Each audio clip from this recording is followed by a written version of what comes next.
Hello, I'm Muriel, and I'm Sharon.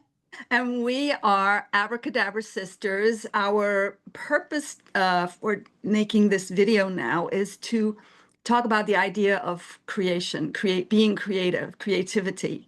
And the word abracadabra actually means I create as I speak. So we are talking to a fabulous creative today, and Sharon's going to introduce her. Yes, today we're talking with Alex Gatje, who wears many hats. Along with her freelance work as a creative director and a graphic designer, Alex is executive producer and manager for the recording artist El Huri. Welcome, Alex. Thanks so much for having me. I'm so excited to be here. Well, now after that formality, we can get down to chatting and being a little more comfortable. Okay. I know, but you've got to introduce people, right? I got to get started, right? Yeah. So I have a question after reading through all of your stuff, Alex.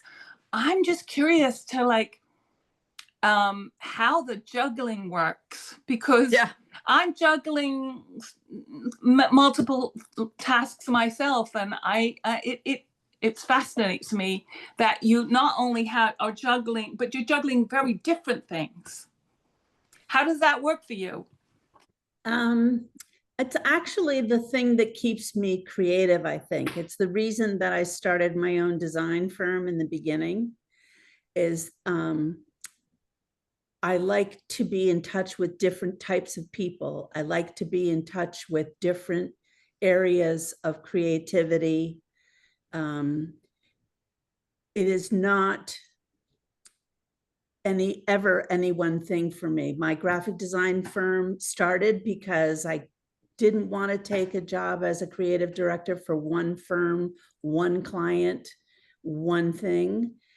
My work allows me to work with many different people across industries, and that's challenging to me. That turns me on. That's what it's all about. The music that I do, the music management and production now, that's just it's just don't be afraid to say no is what it is. Cut. Don't be afraid to say yes. I never imagined myself as anyone in the music industry, but the opportunity arose and I don't know, it sounded interesting to me. And the person that I was speaking to said, Alex, you're used to managing photographers, illustrators, writers, creatives, your clients. Creative people, yes. Yeah. But what about managing a musical artist, a drummer, a photo shoot, a video shoot, a band, a tour? Why not? I mean, what it finally did was it showed me that what I love the most is team building, creative team building, and giving people who are creative the best opportunity for them to be their best creative selves. That really turns me on. Yeah. Sounds like we need you on our team. Quite possibly. It seems to me that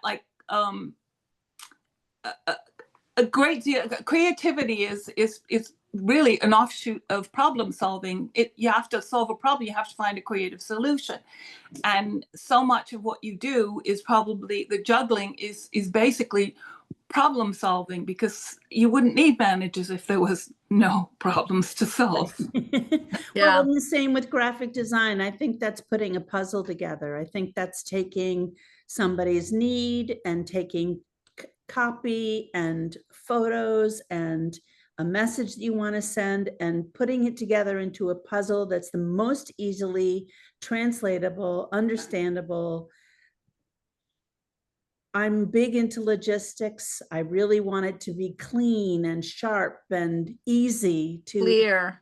Yeah, I see that in your logo design. Yeah, I mean, that's one thing about logo design, is that's the whole point of a logo, is the most clean, tiniest little way to get your message across. You identify your company, your project, whatever it is. And I think Yeah. with everything, if it looks easy, you're doing it right.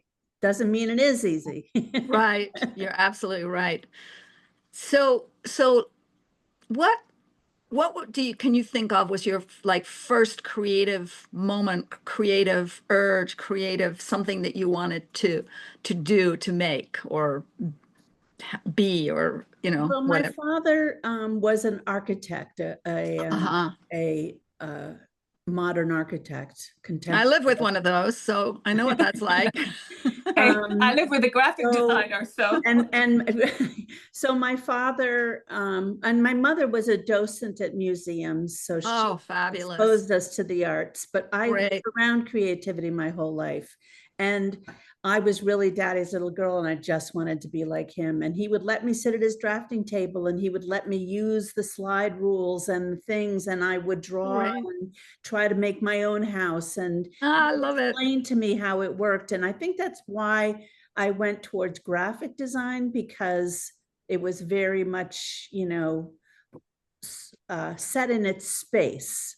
When I went to the Skidmore College, I studied fine arts. I did not do so well in illustration and painting and letting it all go. Oh God, that just scares me. Get it back and, get it back. Oh, there's your manager. Yeah, exactly. Manage this. The I color's identify not with right. It needs to be tweaked. It's not exactly, I'm not a pieces all over the place kind of person. It's funny. I find myself getting more in touch with that pieces all over the place kind of person that I never was, because to me, I liked poetry, but I liked it kind of focused on a meter and a rhyme. I like the constraints, and I do needlepoint. I kind of like the constraints on that too. I love needlepoint too. But the thing is that, like, going outside the box was not something that never occurred to me. And the older I get, the more I think I need to push myself more out of the box. Mhm. Do you find yourself doing a little bit of that? Let's talk about needlepoint for a second. Like I've never followed a pattern or done like, here's the design, now you fill it in. I started with what's called bargello, which are larger stitches, and I could make patterns of flowing color, and I love that. And it just kind of does kind of go where it goes, but I control the color and the stitches very well. And then I found, the canvas is whatever, whether you're painting or whatever, I can do whatever. And generally what I end up doing is saying, I have these skeins of yarn, these are my colors. And, I go and it makes a pattern. There you go. So you have Yeah. some of that. You do have some of that after all. Free form creativity. That's good. Yeah. I may not admit it, but yeah. That's great. So needlepoint, graphic design, management. I think I like to have my hands busy. I know that feeling. Yeah. I like beading. I like needlepoint. That is good. I've just started drawing again in a very minor way. Well, it's not minor because it's major to me, but I carry around a sketchbook when I travel. Somehow I don't make time in my daily life, but I'm about to go on a really big trip. So I've taken my sketchbook out. It's a very small little sketchbook, and I only sketch in black and white, but it allows me to capture an image in a different way than photography, which I adore. I love photography. And it opens my mind to see things in a different texture. And it's hard for me to sketch. It's hard for me to do that. But if I'm in a very relaxed setting, like on vacation, and I'm looking at a beautiful thing, and it's just for me, no pressure. So that's good too. That's great. That's great. Wow. Well, you know, there are so many people who are just like afraid to pick up a thing and try it. And so it's impressive that you're like, oh, I'm going to stitch this. I'm going to draw this. I'm going to take a picture of that. I'm going to, I'm going to do this and that and this and that.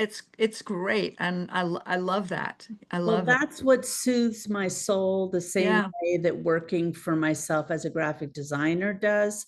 But that's all commercial art, right? Almost everything I do is for an end point. There is Yeah. purpose, there's a budget, or there's a reason, there's a thing. And I'm really good at that. I'm a very good listener. I'm a really good team builder. I let people do their thing.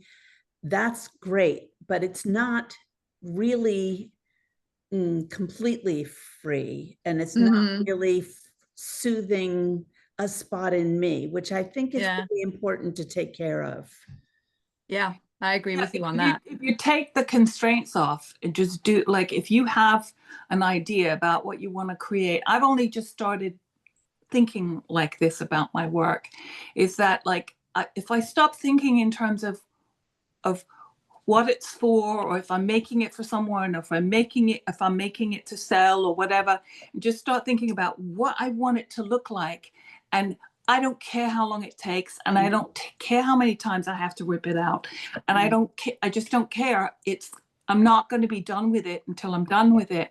If you take that attitude, it's a very liberating thing, And when I was doing my needlepoint, it took me my most recent one took me 28 months to do. But I kept ripping it out and redoing and ripping. And people were saying, when are you going to get that done? Muriel was saying, when are you going to get that done? I'd like to see the end result. Yeah. And I'm like, it'll be done when it's done.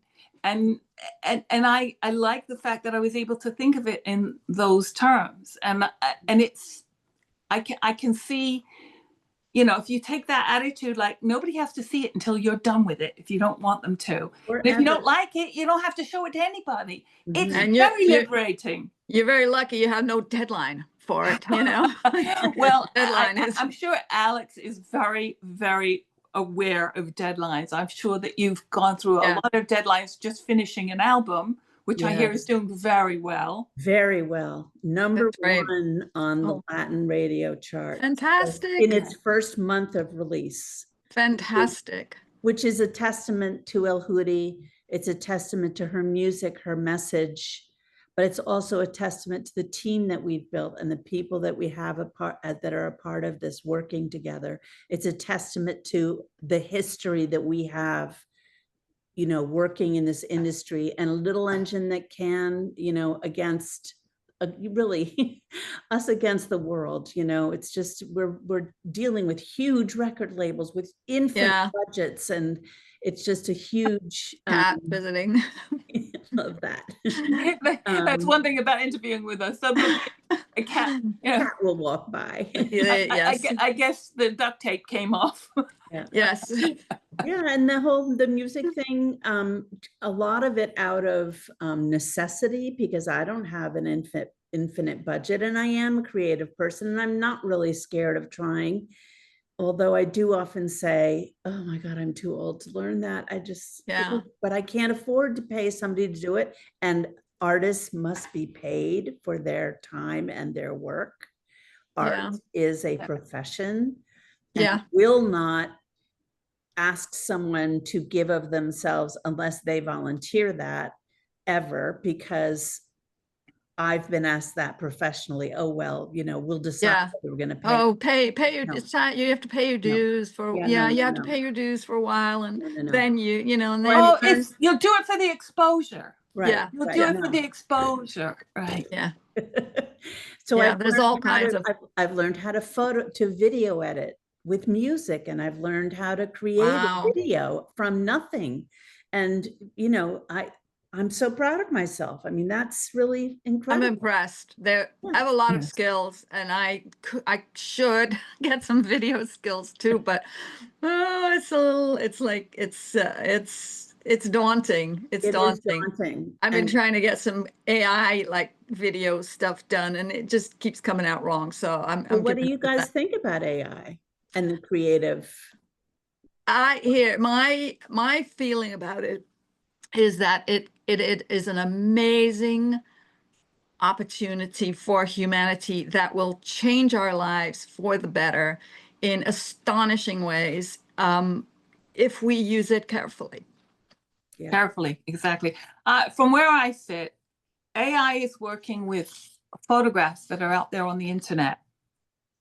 And I have qualms about where those photographs are coming from. Are they using photos that they were given permission to use? Or are they just farming all of our photographs and Well, that's happening working from that? everywhere. Like my book is now in that, you know, so the AI, if it's writing something, it's drawing from everybody's book that's online, you know, anywhere. And so Right. all of our creative work is being Farmed. farmed.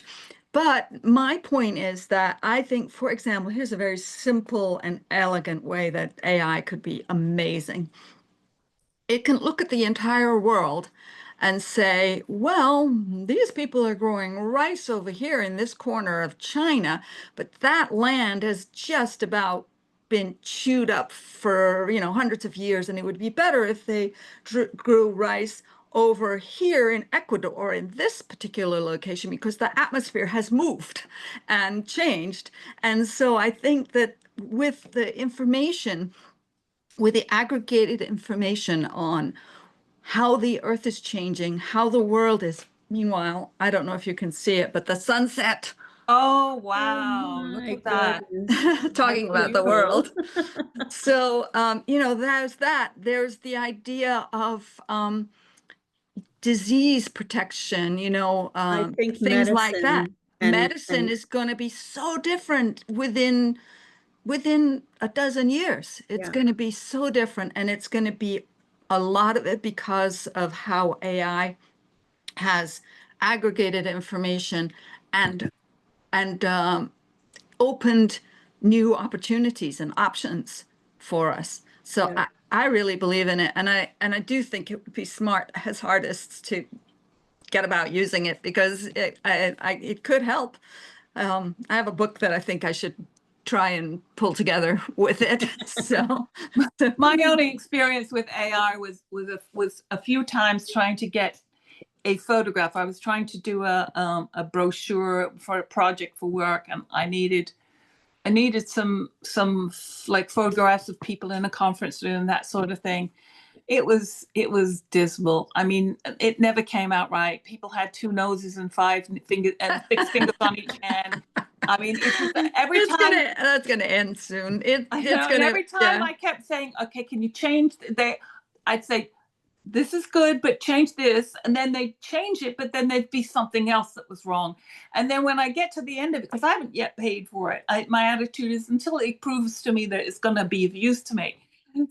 So when I'm get close to what I want, it says, "Oh, you reached your limit of images." They never once got me the image I was asking for.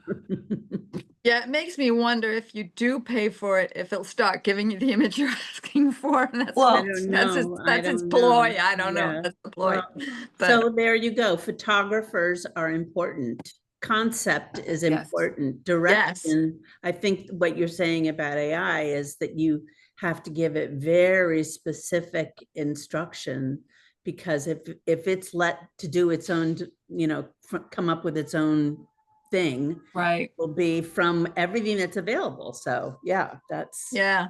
mhm.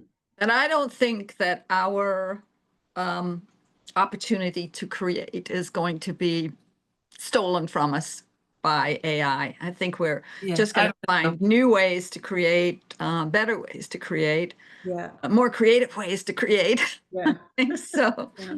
Yeah. Do you have a favorite something that you've done, like a project that was just, that was just awesome and wonderful and joyful and, you know, fun to work on? Um, you know, I have many. I guess that's like choosing children. Yeah. Um, uh, let's see. I work with a glass designer.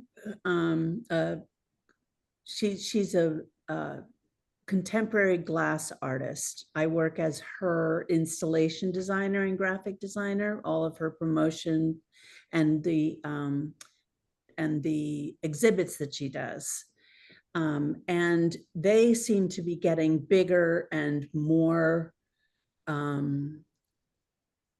incredible in their scope. And I'd say one of them, so one of the really fun things we did was put together an exhibit, which was a holiday window for Bloomingdale's Oh, fun. on Lexington Avenue.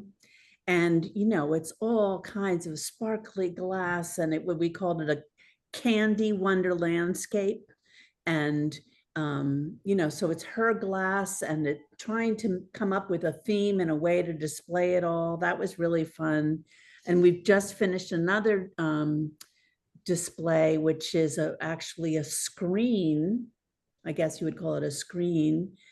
It's kind of a separation on a cruise ship that's 3 stories high. So glass, blown glass that can't be moving or shaking or shattering. Right. The special kind of glass, I think. Ship. Yeah. It's very stable. You Yeah. want to be, it's glass so you can see through it, because it's kind of like you can see into, it's down into the main dining room. So you can see it all on from the main dining room, but then from the different levels, you can kind of see through it.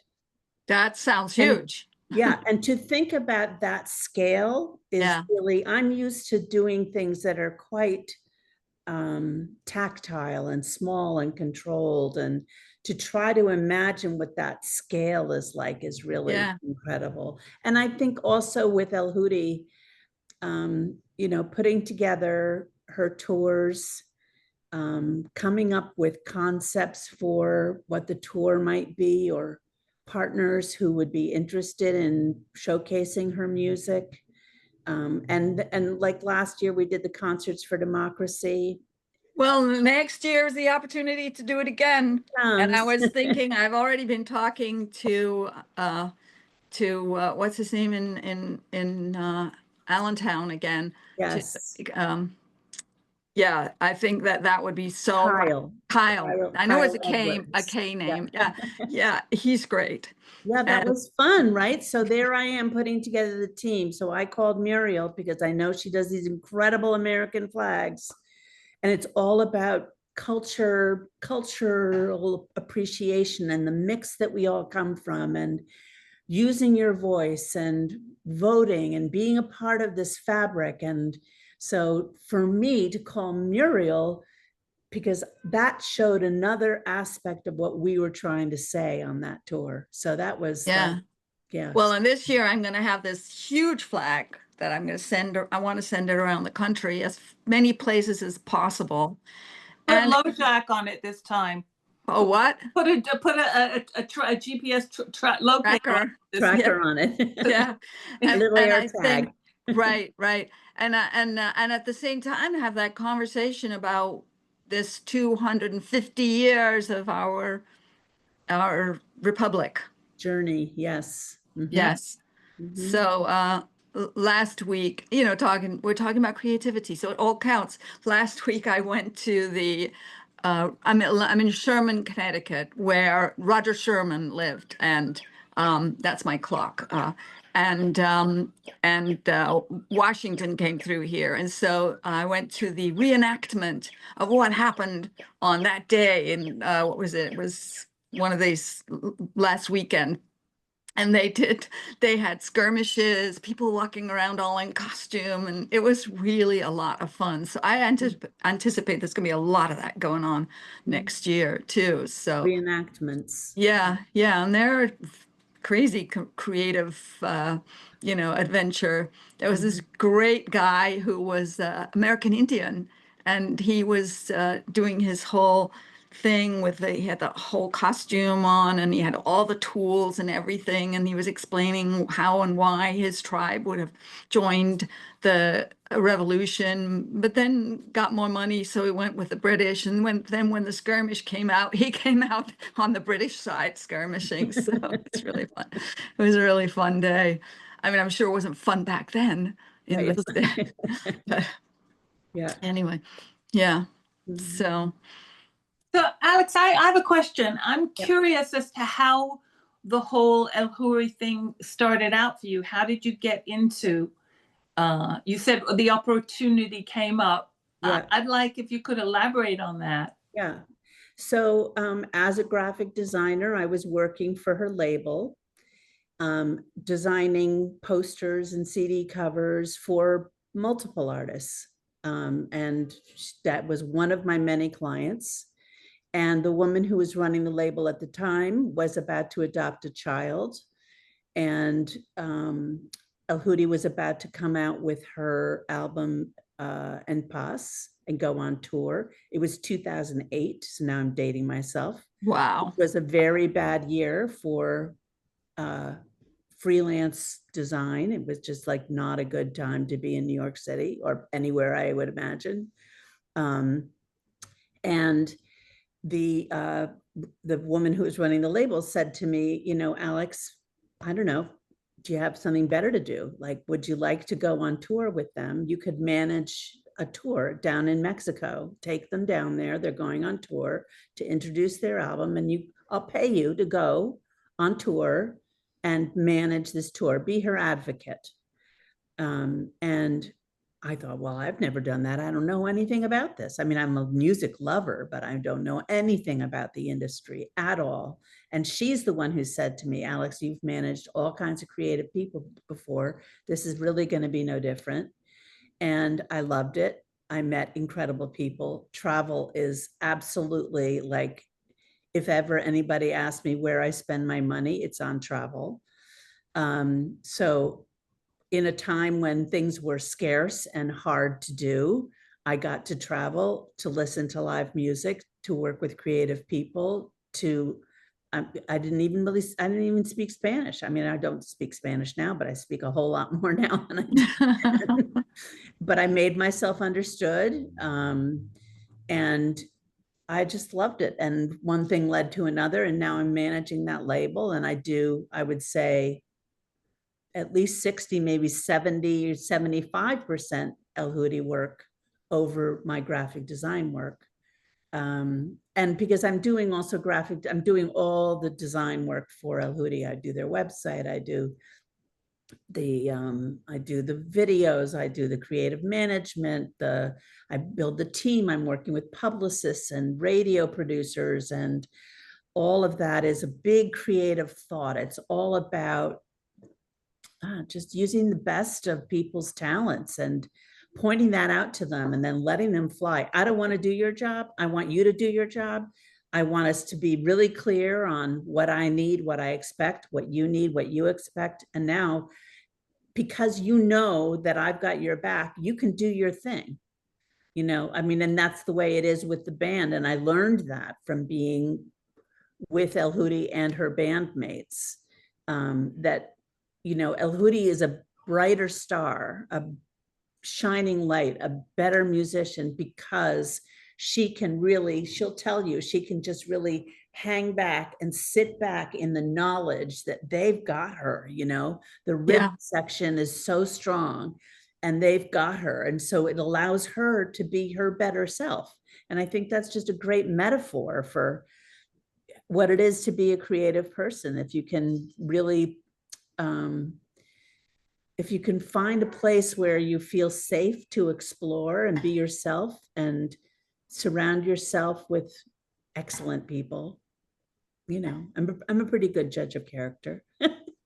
We'll see. Anyway, that's how it came up. It came up as out of necessity, and I said yes to rock and roll in 2008, and here I am now, almost 20 years later, doing the same thing.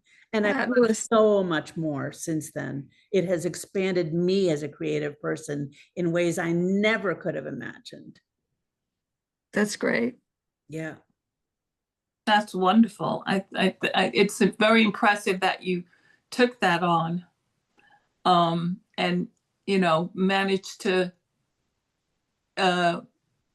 weave it into your life. Well, I learned a lot from incredible professionals too. It's like, also ask questions and keep an open ear and surround yourself with people who do this, you know, surround yourself with as many people as you can who can share their insight with you. And, you know, I'm traveling to music conferences, and I realized, oh my God, I'm going to this music conference in Finland later this month. And What fun. yeah, and I realized, oh my gosh, I've been going now for over 10 years to this conference. And at some point or another, you realize, oh, you are the professional. Yeah. That imposter syndrome is a real thing, I think, Yeah. especially yeah. if you're a creative person. Yeah. Yeah. It's like, oh, there's somebody that does that better than me. There's somebody else that does that. And then you realize, oh, you're one of those people. Yeah. I understand that completely, because I always think of myself. I always think of Muriel as the artist, and I'm a crafts person. I just do crafts, you know. Just Right, no, exactly. yeah. Like, Well, I'm doing crafts too. I know, and that's what's so. But for some reason in my mind, it raises to the level of art when you do it, and when I do it, I'm a technical person managing to create something. I don't think of myself as an artist, and only until recently have I started to look at what I'm doing and say, yeah, It's hard.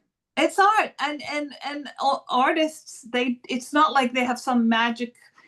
They've worked out skills, technical skills, to get the product that they're looking for. The artist is in the eye or the ear. It's the skill that you develop to create what you want to see, what you want to hear, you know. You're also the judge.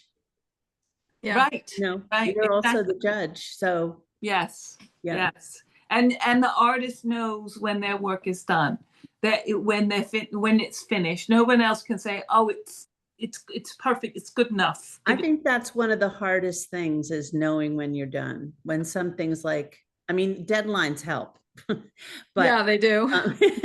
but still, you know, you can be working on a deadline, and I'm designing a logo. Oh my God, my presentation's X. I said it was going to take this many days. You know, and when does inspiration strike? You just don't know when you're gonna, oh, now I'm really onto something. This is really good. Or is that really good? Now, wait, if I go back to my original sketch, wait, what was I trying to say there? And what is it now? And Yeah. knowing when something's finished, I think, is a really, really hard thing. Yeah, and sometimes you just have to trust it, and then you look at it later and you think, oh, wow, that's an interesting aspect of it that I wasn't thinking about, but there it is. It makes it more clear, you know? And putting together a portfolio, like I Yeah. put together a portfolio, which I did for your research about what I do. And I haven't put together a portfolio in a really long time. And I looked at it all and I said, wow, that's impressive. I Like, was impressed. you don't, Very impressed. Yeah. I don't keep stock that way. I don't keep, you know, I'm You only just as keep, good as my last job. I'm as good yeah, as my last client. I'm as good as whatever. yeah. All by word of mouth. I've never advertised my services. You know, it's all word of mouth. It's like, I don't know. I think it's so much about personality too. I just think you click with someone and you can Yeah. kind of, you know, mind meld a little bit. But yeah, when you put it together into a portfolio, it's like, oh, okay, good. Yeah. Yeah. Do you find that, like, I mean, you said 60% of your work is with El Hori now. So have you had to cull your clients list in order to make time for that? No, I think that's happened kind of naturally too. It's interesting. COVID was really good for that, actually. Yeah. I'd rather be reading a book, you know, like, oh, you know, wow, that client is really, really difficult. And I feel better not working with that person or that on that thing or whatever. And I'm older. And so you realize, I don't know.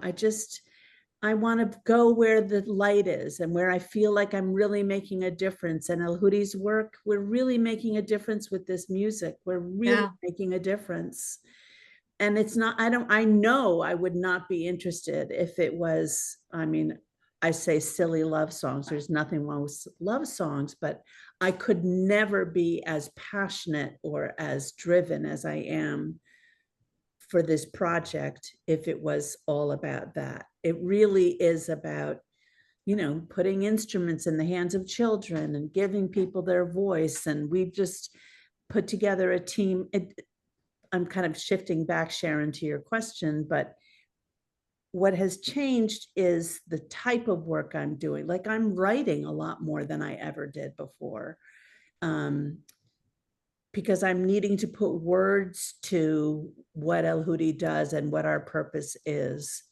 And that's very interesting and challenging to me, because I'm not a writer, but okay, here I am, I'm writing, you know. Well, and as we say in our title, Abracadabra, I create as I speak. So those words are creating the next step, Yeah. and that's why we all need to take those words and craft them Yeah. carefully so that they say what we want them to say, so that we get to do what we want to do. We want to And I've be, yeah, team building, community building, helping people find their community, like putting on a show and having people, you know, realize that they're not the only person that feels one way or another, that there are many other people in the world that agree with them, to give them a sense of that. That is so powerful. That is such yeah, a powerful thing to be a part of.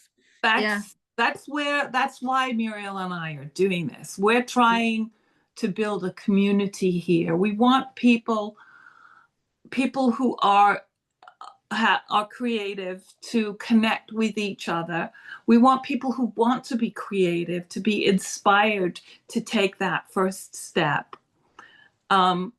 And we want to build a community of support around creative people, because creation comes from inspiration, and inspiration comes from passion. Mhm. And if we don't honor that inspiration, that passion within us, with our creativity, it's going to be a pretty boring world to live in. Absolutely. and not a fun place to be in ourselves. When people always say to me, like, well, I don't know how you get so many things done, you're doing all these different things, and I usually say, well, I do it because if I got bored, I'm sure I'd end up in trouble on the street somewhere. So, And creativity, as you say, and I'm sure you'll speak to many, many people who are creative in so many different ways, but it's a way of it's a way of expression where words don't necessarily work, or, you know, a 9 to 5 doesn't really work, or, you know, it may be music, it may be dance, it may be cooking, it may be photography, it may be stitching, it may be knitting, it may be who knows what, you know, creating anything. I mean, you know, yeah, making a coloring book for your kids, or just, yeah, there's so many opportunities. And I think we're all, well, I don't know, we're all, but so many people are raised to, you know, do this, you know, stay in the lines. This is what you're going to need to do with your life. This is the way it goes. This is what's expected. And yeah. developing your own language of expression. I think creativity is really about that. And, you know, there are a lot of people that speak your language. Yeah, I think yeah, one of the cruelest things that parents can do to their kids when they show them creative work, or express that they want to be in a creative field, say something like, oh, well, that's nice as a hobby, but you should get a real job. Yeah. yeah, we've all heard that. Yeah, exactly. Yeah, I mean, way to Yeah. take legs out from under somebody. Mhm. I remember that in school. Yeah. I remember that in school, that so many of the people that I went to school with were there like on a second shot at school, because they'd been told that they couldn't go to art school, they couldn't study art. I also went to the School of Visual Arts. I mean, I've continued my education, but you find so many people that are literally fighting against that. You know, you've got to get a job. You don't want to be a starving artist. You know, Yeah. you need to go to school for something else. And you know, yeah. And the truth of it is, there are many, many artists out there that make a lot of money, whether, you know, it's graphic art or fine art or crafts art. Yeah, and there are many, People many can- artists out there that don't make a lot of money, but they are, nourished by it. nourished. Yeah, Yeah, they are yeah, rich. They are rich.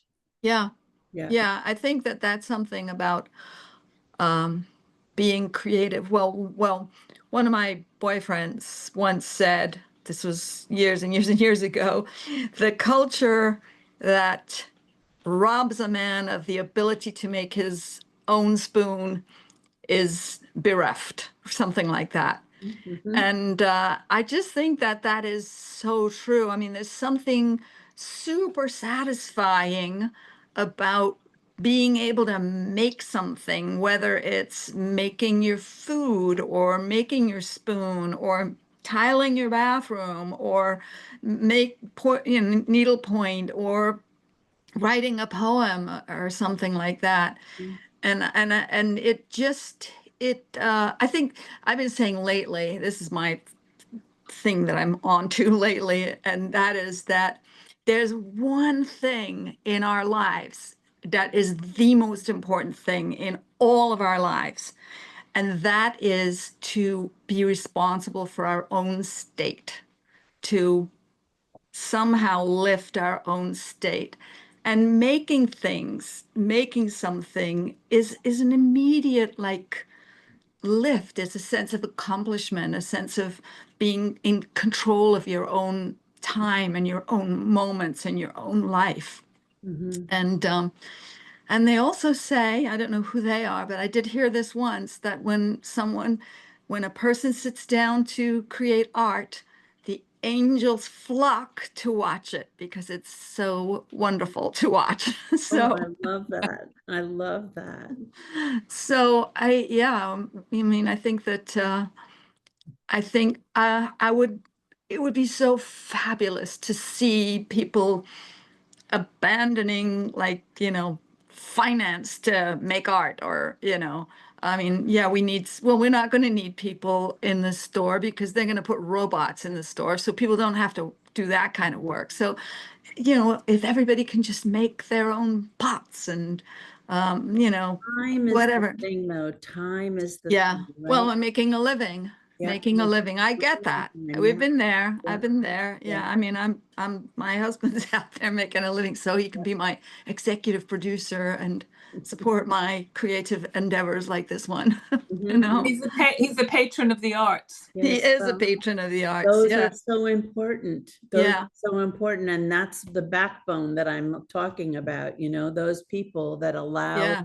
artists to really be themselves and take the time and yeah, wow. And there are some of us who are working a full-time job and then some, and squeezing the art into those moments outside of that job. And you find it nourishing to do that. It's what I look forward to. At the end of the day, that's my treat. Yeah. Yeah. As I get older, the arthritis in my hands is complaining a little bit, but Yeah. you know, nonetheless, I keep stitching along because my feeling is I actually have so many projects in my head. I find myself calculating whether I'm going to live long enough to do them. Oh, don't do that. Don't do that. Don't do that. The My thing mother, about, my mother who's 94 says motion is the lotion. oh, there you go. I like You it. just keep That's on good. keeping, you keep on stitching. Keep you moving. know, Yeah. That's a good one. Our And- father is 94. He will be 94 next year too, and he's very creative. He goes Wait, to this October, isn't he 94 this October? yes, He was yes. born in 31, so yeah. Yeah, he'll be 94 soon. Mm. And he goes to art classes. He paints, and if you ask him, in fact, I took him to the doctors, and the physician's assistant said to him, "Oh, what kind of an artist are you?" He said, "A mediocre one." A happy one. He's happy. Yeah. He's happy painting, even if he's not quite hitting the mark he wants to. And now he's singing. He likes singing, Oh. and he sounds pretty good for someone. Sounds great. He He's got a great voice. He does. Yeah. Yeah. He's perfect pitch, and he's got a great voice. There's great community in music, you know, the sum parts. He said he's got a plan. He's got a plan. He's gonna sing at his little community, art community, and he's got a plan to go and sing this song. And he said to me, was it yesterday? No, Saturday. He goes, "Oh, I don't know if I'm doing the right thing." He says, "Am I crazy doing this?" I said, "Dad, you're 94. Do whatever he wants. Everyone's going to be impressed if you even remember the words." Yes. Yes. Well, what do you care? But you know, he gave me a precursor of the song, and it's Frank Sinatra. I Did It My Way, and I was like, it's kind of depressing because it's like, you know, end of life, or I did the time, I really whatever, you know. Like, why are you singing that it's song? kind of an end of life song. Something a little lighter and more fun, and you know, something brighter. But anyway, he's doing a pretty good job with it. Yeah. So that's another thing about creativity. I think that we learn as artists to take criticism early on, and that's a very important life lesson, you know, and how much you give to that, how much power you give to that criticism, you know, and what you can learn from it. It's like making mistakes, you know. Yeah. Is that oh my God, I'm scared, I'm never going to do that again? Or is that like, oh, okay, maybe I'm never going to do that again, or I could try that a different way next time. yeah. Yeah. Yeah, I'll tell you, I wish when I was younger, like in my 20s, I had a greater appreciation for criticism, because it always felt like so painful to me back then that I kind of try to insulate myself from it. Now I love it. I want to hear what people have to say, because I just want to make it better, and I want it to be really as superb as it can possibly be. So anything anybody has to say, I'm all ears. Feedback. When I was making those masks, I was like, I'll send you free masks. Give me a feedback. I want to know. My mother loved the masks you made for her. That was so good. Oh, good. That was so good. Oh my God. You know, on the topic of criticism, sometimes it can be validating. I had written a poem about a very traumatic experience in my life, and I wanted it to be as traumatic for the reader as the experience was to me. So I didn't hold back. And I remember getting a comment from a friend of mine saying, oh, can you take that part out? It made me feel so uncomfortable. Yeah. Yeah, well, that was the point. Mm-hmm. Yeah. Mm-hmm. Yeah. Yeah. Yeah. To make you emote, to make you feel something. Right, exactly. It wasn't about a pretty poem that made everybody go, oh, nice. Yeah. It was, you know, and there's that kind of art too, right? There's art that is made to just calm, soothe, you know, it's a pretty thing. It's a love song. It's a, you know, like that's one thing. But then there are people who are trying to tell a different kind of story, or present, you know, drama, acting, tell a story that was hard to live through or hard to hear, or history. How were we going to learn our history? We never learn history because it gets all smoothed out and polished over, and you take out all the rough edges, you take out all the scary things, and we never learn the lesson because we don't have to face those scary, awful things that have happened in our history. I don't remember who it was that told me this once, but I think they were right. People communicate at their level. If you don't communicate with people at their level, if someone is always in a drama situation, then if you come at them in too high a vibration, it's going to go right past them. They're not going to be able to absorb what you're telling them. So sometimes your art isn't for everyone. Sometimes if you're putting something out there that's at a different level, at a different vibration that they're not going to I get. think it's never for everyone, They Sharon. can, I mean, yeah, I think it's like some people like horror aren't. movies. I don't. Yeah. I don't either. Don't like I horror can't movies. tolerate them. I'll tell you, everything has a frequency, and the frequency is really important. I remember in high school, I was making a dress for myself, and if I remember correctly, it was like polka dotted dress, and it was something bright, like bright red and white or yellow and white, or this bright summer dress that I was making, like a frilly polka dot dress. And I was sewing it, and I was watching, I think, the Misfits at the same time with Marilyn Monroe and a bunch of guys or whatever, and it's really like a grim story, right? If I remember correctly, it's like really like down in, it's, I don't think it's like a drug addicted story, but it certainly was about alcohol or whatever, and it was just miserable. And I'm watching this movie, finished the dress, and then I put it in the closet. And I never wore it because that dress was imbued with the energy of that film. Mhm. And every time I looked at it, I thought, I don't think I don't think I want to wear that dress, because even though it was a bright, anybody else that would have looked at it would have said, "Oh, look how Yeah, sunny and fun right, you look." yeah. But for me, that it just and that was the first time I realized how critically important the tone of the entertainment is. Because we consume it. You consume it. We consume art. We consume entertainment. We consume music, just like we consume food. And it affects our state in whatever way it affects us. And it's sticky too. That was a sticky state that I just like, and it was easy enough for me to dive into some kind of a depression in those days. So I didn't need the help of a I bright think yellow the dress. same way that art isn't for everyone, or your art or your creativity, your cooking might not be for everyone, your Yeah. whatever, your design might not be for everyone.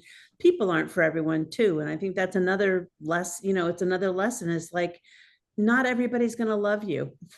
Yeah. And Yeah. it takes age, it takes wisdom, it takes experience to learn that really doesn't matter. You'll find your tribe, whether it's one, Yeah. or two, or three, or you have a big tribe, or you'll Yeah. find your simpatico rhythm, the people that are on your vibration, where you can share yours freely. Yeah. Yeah. Yeah. I'm enjoying that. Sort of tribe hopping here in Sherman. I have my mahjong group. My friend named Sharon dragged me into mahjong, and I keep saying I'll never forgive her for it, but it's fun. It is fun. So there's a whole bunch of people. It's at the library. It's all these like beautiful people there, and then we have our lake people here, because I'm on a lake, and it's like all these different groups of people, but they're all so much fun to be with. And so that's another important thing. It's about creativity, is we can find great comfort in our community with whatever we're doing. In fact, I think there was an article in the New York Times maybe a couple of months ago about aging, and the conclusion in the article was the people who age the best are people who are involved in art. So, There you go. people who are, and really, I think I have to say that it was probably more about, because they're involved in community. I suspect that someone who's going to stay home angry by themselves, making like, some kind of angry art, is probably not as happy as like our dad going to his 3 art classes a week, I So, sometimes think it's more about the community for him anyway. He seems yeah. to enjoy going into their little gatherings, and Yeah. Even though he can't remember anybody's name. Yeah, he can't remember them, but they all believe me. I think he's They all know him. I think it might be one of only two. You've been there, Muriel. There any Yeah. men there? It's all women, right? Yeah, there's a couple of men. There's mostly women, but there are a couple of men. I told them they should all get name tags and put their name tags on themselves. Everybody would What know does your it. name matter? Right, right. Hey, you. Yeah, right, exactly. Yeah. Yeah, and I've been to all of his classes and gotten hand tracings for my flag. So, yeah. So, we'll introduce that to our community at some point. So, Yes, yes, yes. so yeah. Well, Well, we're just about past the hour mark, so yeah. I think you've dropped so many fantastic pearls about the idea of creativity. Do you have anything that we might have missed? A last idea that Oh, there's you, just so much to, there's so much to share, so much more to do, yeah, you know, from, never ends. I will never forget as a kid being given for Christmas a set of Caran d'Ache markers Oh, they're beautiful. Yeah. that were like, I don't know, That was a 30, big set. 34 colors or something. Yeah. And I just wanted to arrange the pens in their order, you know, figure out different rainbows and collections and, you know, Yeah. and, you know, and I was definitely drawing rainbows and flowers for just forever, just rainbows Yeah. and flowers, rainbows and flowers. My sister, same set of markers, was drawing monsters and blood. And, you know, she is an incredibly creative person, a much finer artist than I am. And she would, you know, it's funny how just we would sit down together, be sitting in the same space, listening to the same music or watching the same TV with the same set of markers, and the things that came out of our heads were completely different, you know, completely different. And I remember that Interesting. process. Yeah, that's so interesting. The same, like I have two sisters and we're all very, very creative people in very different ways. I chose to make it my living. But I think that's because I did kind of constrain it. I did put deadlines on it and learn a specific type of design that was commercial. marketable. Yeah. Yeah. Yeah. Marketable. I think you might have been the odd one out in your generation because I think you're younger than us a bit. And there was that whole which was the generation after the boomers, right after the boomers? Was it Gen X right after boomers? Gen X. Gen Yeah. X. Yeah. And so they were the not Cabbage Catch, those, what was that toy that was like had holes in it and was kind of like little monster toy? I remember when they were little, that I just remember there seemed to be a fascination with the punk and the piercings and the you know and the sort of like monster ideology Yeah. and you know, like all that grim stuff. And Yeah. I had a book of an artist, was a Polish artist that came from Chris's mom's collection, and it was a Polish artist who did post-war because he was like, it was in the first Second World War, so post-war, a lot of really grim paintings of like dogs bandaged after going through a bombed out area, and you know, people missing limbs and stuff like that. And it just was, I couldn't stand to have the book on my shelf even. But there's one guy that I met at one point on one job, and I don't know how or why we were talking about, and he said, "Oh my God, I love that stuff. I'll take the book. I love it. Let me have it." I was just like, absolutely, here, take it, you know? So it's interesting that we have these penchants, whatever they are. Yeah. And by the way, my sisters moved on from monsters and blood and goblins and things. Oh, Yeah, good. get that out of her system. Maybe she brought it from her previous life. Because when someone is that young and that kind of thing is happening, you sometimes wonder, where does it come from? I'm a firm believer in past life experiences affecting children and whether they can verbalize it or not. Yeah. very interesting. Yeah, she's And always creating something. She is always creating something. Yeah. you know, and there we have another aspect of art, and that's in therapy. I mean, creating my last project was a portrait of my mother, and it was my therapy. That was art there. That was grief therapy for me. Getting it out of your system, you know, Yeah. sometimes that's what your sister was doing. She was getting Getting it out. Yeah. Yeah. So Yeah. I'm so grateful for the space to be able to be a creative person. I'm so grateful for the knowledge that art was a career. I knew I had to work hard for it. I was held to task to be a professional, to learn something, you know, to learn a profession. But I'm just so very grateful because, gosh, you know, you're going to, whatever your career, I mean, as a career, speaking as an artist who, that's what I did as a career as well. You spend all your time at work. You spend more time at work than anywhere else. And if you Yeah.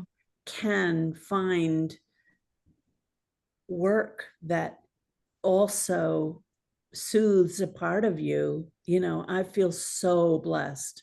I'm so Yeah. grateful. Some kind of grace on me, I'm telling you. So Yeah. lucky. what's that saying? When you can get paid for doing what you love, you never have to work a day in your life. True. Yeah. That's Yeah. true. And But you working for myself working too. from, It wasn't 9 to 5 at all. I was working yeah. all the time, but I was Yeah. happy doing it. Yeah. But you also have to, we all have to remember, and this is a tough thing to learn, that when, like what you're doing, you get to do the art part, but then there's all the business part. Yeah. And that's always there. There's the email, the letters, the business, the banking, the taking the Billing, the checks to the math. billing, Ah, all that stuff, all that stuff. And you think, you know, when a lot of times, I mean, I thought when I was starting out as a costume designer, I'm gonna design costumes. And then I have to do the budget and, you know, make sure that it balances and then go, you know, and then make sure it's all like all the receipts are sorted out and everything's adds up properly. And, you yep. know, and I have to do the math in terms of how much fabric I have to buy. And so there's always so much more to it. It's not just sitting down and making a wonderful thing, even if Yeah, it's just a I have a hobby, there's friend who more. consistently says to me, "Oh, what you draw all day?" I mean, he's joking, but he's like, "You draw all day, right?" I'm like, "Yeah, so not that." Yeah, yeah, yeah. So we have to make, And now I'm thinking about what Muriel is saying, and I'm thinking, wow, I can see Alex is probably like got a whole wallet full of receipts every time that El Hurry goes on the road. Oh my You're gosh. juggling receipts like crazy, aren't And you? everybody else's expenses too. Yep. Yeah, And that's yeah, you got to trying to keep fit it everybody's into a expenses. budget, you know, this is my max. And I also am like, you know, I have to say no to some things. And then there are some opportunities that present themselves that allow you the grace to be able to do something else that deserves your time and energy. Then they can't afford to pay what we need to make this business go. You know, it does take dollars and cents. But that's another kind of balancing math. Well, you know, I take from yeah, this one, put it here. That's creative too. Math is creative. Oh, you don't have to tell me yeah, to build spreadsheets.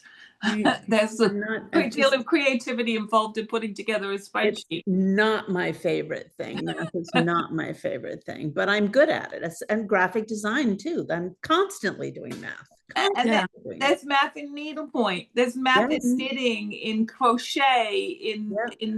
in all of that. And there's math in what Muriel's doing, putting those flags together. Yeah. yeah. It's just counting hands. That's all. That's what I'm doing right now.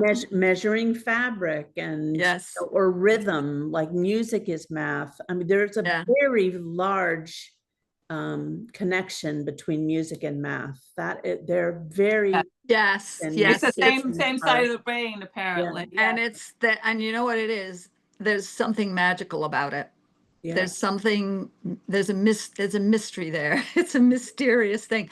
We were listening to driving Chris to the train station this morning to Santana, which we both love, and I'm just listening to that guitar and I'm thinking, isn't it miraculous that like trill just makes me feel that like ennui, or that sort of fleeting sadness feeling. It feels good, but it's it's like music it's magical. We're creating magic, really creating magic. As Sharon was saying earlier, you want to, I mean, I think part of being a creative person is you want to express something inside you or help someone else express something else inside Yeah, them, or, yeah. And yeah, we are all frequency beings. So, those frequencies are affect us all so primally, really profoundly. yeah, And yeah. and that's the mystery of it. It's just, I was It's funny that we're talking about that, because I've been actually doing some reading up on tuning forks. For healing. yes, You hit them yes. and you hold them, and while Alex was talking about music, I was thinking, I wonder if there's been any studies on like the frequencies of certain music and the effect it has on the audience. I think there is. I think If you're it talking about follows, the solfeggio frequencies, those tuning forks that, yeah, yeah, I've tried that for healing my throat. It hasn't worked yet, but I think there's a future in that, Yeah. healing with sound kind of a thing, because it really does profoundly affect the body. Yeah. And that's why people want to go to a concert like El Yeah. Huri, because Yeah. we want our state to be buoyed up, like to Yeah. have a magical lift in Yeah. our state. Yeah.